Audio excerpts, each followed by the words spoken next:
Hello दोस्तों, स्वागत है आपका। दोस्तों, कहानी का फुल मजा लेने के लिए लास्ट तक जरूर सुनिएगा। बहुत ही ज्यादा मजा आने वाला है। गांव में होली का त्योहार धूमधाम से मनाया जा रहा था। रंग, गुलाल, पकवान और हंसी ठिठोली हर तरफ माहौल को खुशनुमा बना रहे थे।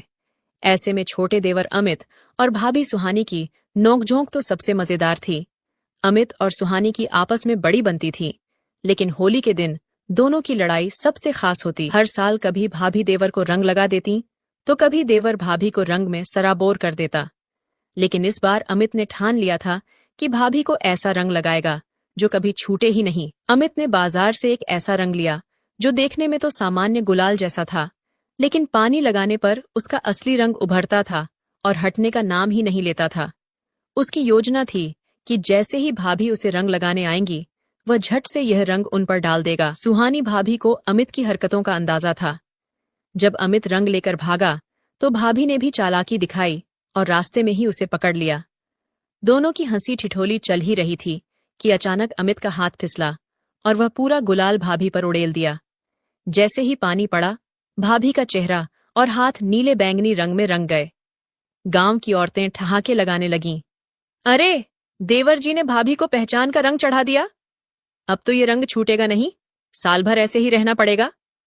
सुहानी भाभी पहले तो गुस्सा हुई, फिर जब आईना देखा तो खुद भी हंस पड़ी। अरे, ये क्या किया रे तूने?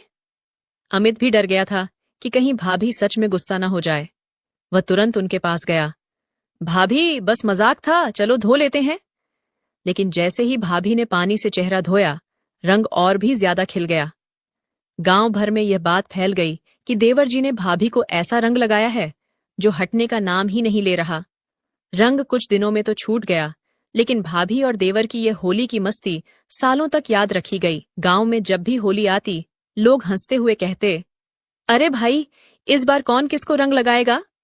इस तरह अमित और सुहानी भाभी का यह रिश्ता एक मजबूत और प्यारे बंधन में बंध गया। होली का यह रंग सिर्फ शरीर पर नहीं, बल्कि उनके दिलों में भी हमेशा के लिए बस गया था। अमित और सुहानी भाभी की होली की मस्ती सिर्फ एक दिन की नहीं थी। रंग तो शरीर से छूट सकता था, लेकिन वह जो एहसास छोड़ गया था, वह कभी फीका नहीं पड़ने वाला था।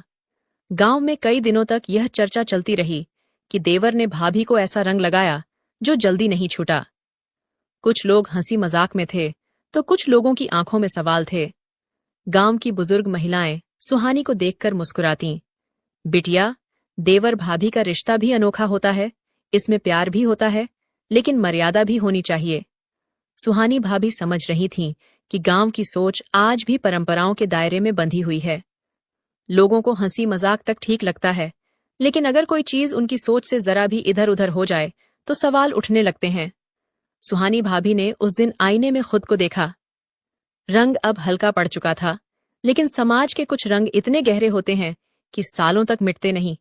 वह सोचने लगी, क्या रिश्ते वाकई समाज की परिभाषाओं में बंधे होते हैं? क्या एक देवर और भाभी का रिश्ता सिर्फ ठिठोली तक सीमित रह सकता है? अमित अभी छोटा था, उसकी नीयत में कोई खोट नहीं था। वह तो बस अपनी भाभी के साथ हंसी मजाक करता था। लेकिन समाज के कुछ लोग हर बात को अपने नजरिए से देखने लगते हैं। कुछ दिन बाद जब होली का रंग पूरी तरह मिट गया, तब भी कुछ लोगों के ताने सुहानी भाभी के कानों में गूंजते रहते थे। भाभी, देवर ने आपको बहुत खास रंग लगा दिया। अरे, ऐसा रंग जो कभी छोटा ही नहीं। अब सुहानी को एहसास हुआ कि यह सिर्फ रंग नहीं था, ये उन मर्यादाओं का इम्तिहान था जिनमें समाज ने रिश्तों को जकड़ रखा है। एक दिन जब गांव की पंचायत लगी हुई थी, तो अचानक एक बुजुर्ग औरत ने कहा, देवर भाभी का रिश्ता भाई बहन जैसा होता है। अगर इसमें हंसी मजाक भी हो तो उसमें कोई बुराई नहीं, लेकिन समाज को यह समझना चाहिए कि हर चीज को अलग नजरिए से देखना गलत है।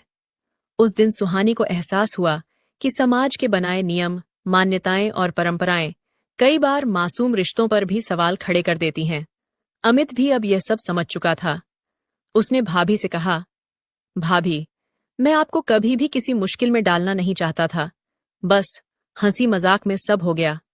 सुहानी ने मुस्कुराकर कहा, रंग से कोई फर्क नहीं पड़ता, फर्क सोच से पड़ता है।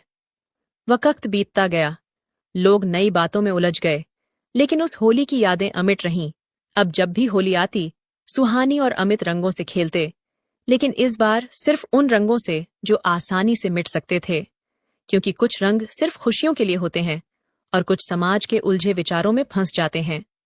गांव की गलियों में होली की खुमारी अब धीमी पड़ने लगी थी, लेकिन सुहानी भाभी के दिल में एक अजीब सी हलचल बनी हुई थी। रंग तो छूट गया था, मगर समाज की बातें, लोगों के ताने और उनकी नजरें अब भी पीछा कर रही थीं। रिश्तों को नाम देने वाले लोग कब इनकी मासूमियत छीन लेते हैं, पता ही नहीं चलता। अमित के लिए भाभी हमेशा एक माँ जैसी थीं, जो उसे डांटती भी थीं, उसकी शरारतों पर हंसती भी थीं, और जब वह उदास होता था तो प्यार से उसके सिर पर हाथ भी रखती थीं। लेकिन अब हर बार जब वह भाभी के पास आता तो लगता जैसे वह थोड़ा झिझक रहा हो। अब उसकी शरारतें कम हो गई थीं। पहले की तरह बेफिक्र होकर रंग लगाने की बात तो दूर, अब वह खुद को थोड़ी दूरी पर ही रोक लेता था। सुहानी भाभी यह सब देख रही थीं। क्या समाज की सोच इतनी ताकतवर होती है कि वह एक पवित्र रिश्ते को भी दूषित कर दे? एक शाम जब घर में सब खाना खा रहे थे तो अमित चुपचाप बैठा रहा। सुहानी भाभी ने ध्यान दिया और पूछा, क्या हुआ अमित, तू कुछ खा क्यों नहीं रहा? अमित ने नजरें झुका लीं। थोड़ी देर बाद बोला, भाभी, मैंने गलती कर दी ना। मुझे नहीं पता था कि मेरी एक छोटी सी शरारत इतना बड़ा मुद्दा बन जाएगी। अब लोग बातें बना रहे हैं और आप भी शायद मुझसे नाराज हैं। सुहानी को लगा जैसे किसी ने उसके दिल को मरोड़ दिया हो। वह समझ सकती थी कि यह सिर्फ एक त्योहार की बात नहीं थी, यह एक ऐसे मासूम रिश्ते की लड़ाई थी जिसे समाज के नियमों और बेवजह की सोच ने कसकर जकड़ लिया था। अमित, तू मेरी वजह से खुद को दोषी मत मान। गलती तेरी नहीं, उन लोगों की है जो हंसी मजाक को गलत नजरिए से देखने लगे हैं। अमित की आंखों में आंसू आ गए। उसने धीरे से कहा, भाभी, अगर रिश्ते ऐसे ही गलत समझे जाते हैं तो मैं अमित की बात सुनकर सुहानी भाभी के दिल में कुछ टूट सा गया। वह जिस रिश्ते को हमेशा अपने छोटे भाई जैसा मानती आई थीं, आज वही रिश्ता समाज की कड़वी सोच की वजह से घुटन महसूस कर रहा था। अमित ने धीरे से कहा, भाभी, अगर रिश्ते ऐसे ही गलत समझे जाते हैं तो मैं आपसे थोड़ा दूर ही रहूंगा। शायद यही सही होगा। यह सुनते ही सुहानी का दिल बैठ गया।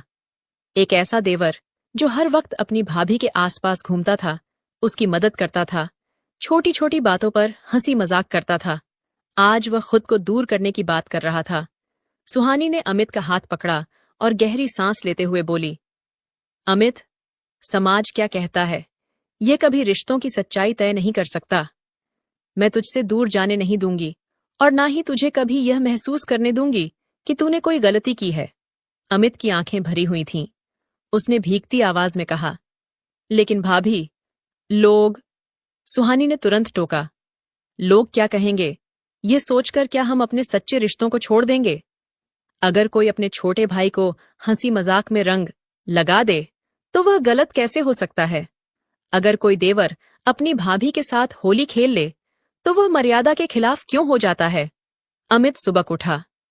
उसने पहली बार देखा कि समाज की इन खोखली परंपराओं से लड़ने के लिए भाभी कितनी मजबूत खड़ी थीं।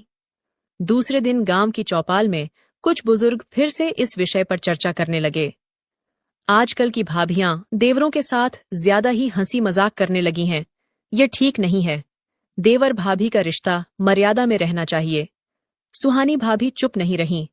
वह सीधी पंचायत के बीच जाकर खड़ी हो गईं और बोलीं, मर्यादा कौन तय करेगा? जो खुद रिश्तों को सही तरीके से समझ नहीं पाते, वो? गांव के लोग चौंक गए। किसी को उम्मीद नहीं थी कि एक औरत इस तरह से जवाब देगी। अगर देवर भाभी का रिश्ता इतना पवित्र और मजबूत है तो इसे समाज के तानों से क्यों डरना चाहिए? जो रिश्ता सच्चा होता है उसमें विश्वास होता है, और जहां विश्वास होता है वहां कोई गलतफहमी टिक नहीं सकती। अमित दूर खड़ा सब देख रहा था। आज उसकी भाभी ने साबित कर दिया था कि प्यार और सम्मान से भरे रिश्ते को कोई भी गंदी सोच कमजोर नहीं कर सकती। उसने दौड़कर भाभी के पैर छुए और कहा, भाभी, मैं अब कभी खुद को दोषी महसूस नहीं करूंगा। हमारा रिश्ता हमेशा ऐसा ही रहेगा, सच्चा, प्यारा और अटूट। सुहानी ने प्यार से उसका सिर सहलाया और कहा, हाँ, बिल्कुल। और इस बार रक्षाबंधन पर तुझे सबसे अच्छी राखी भी मैं ही बांधूंगी। गांव के लोग अब भी चुप थे, लेकिन कुछ बुजुर्गों ने सिर हिलाते हुए कहा, बिटिया ने सच कहा, रिश्तों को गलत सोच नहीं, सही समझ की जरूरत होती है। उस दिन से अमित और सुहानी भाभी का रिश्ता पहले से भी ज्यादा मजबूत हो गया। अब वे पहले की तरह हंसी मजाक भी करते थे, एक दूसरे का सहारा भी बनते थे और समाज को एक नया उदाहरण देकर चलते थे। रिश्तों को बचाने के लिए समाज से डरने की जरूरत नहीं, बल्कि समाज को सही सोच सिखाने की जरूरत है। तो दोस्तों, कमेंट करके जरूर बताइए, कहानी कैसी लगी। मिलते हैं नई कहानी के साथ, तब तक अपना ख्याल रखें।